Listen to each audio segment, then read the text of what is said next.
Thank you. Throughout history, man has gone through periods of misery and then joy and then misery and then joy. And I was wondering whether it was part of nature's plan that man should be miserable at times. No, it's not the part of nature. It is the part of our unnatural behavior. Nature has not designed this beautiful, perfect human nervous system to remain in agony. But if we eat something very hard, or if we eat sand, and then the stomach will do quite a lot of revolting, and then the whole thing will occur. So there are certain things which are meant to be eaten, other things are not for us to eat. They may be for horses to eat, for other animals to eat, but not for man. So each nervous system has its own function to perform.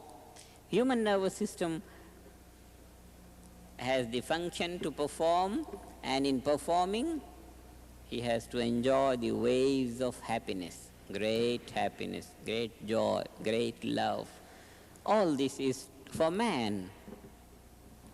But when we put some hard things, undigestible things, some poisons in our body, we strain our system of perception by extraordinary loaded experiences, then the system begins to break, and that is what we say stressed.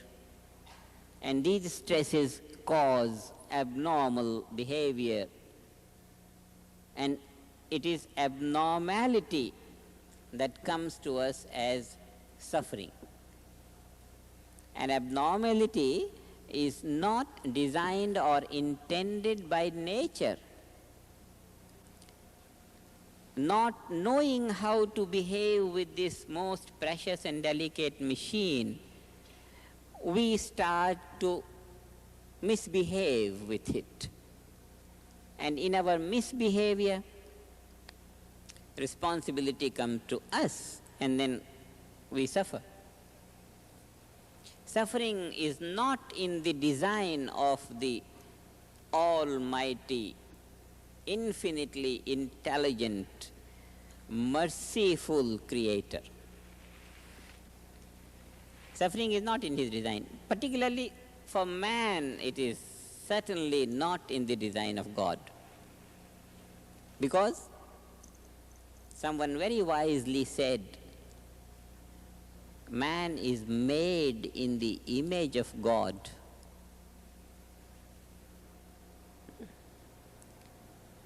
When we create our own image, we don't want even our image to suffer.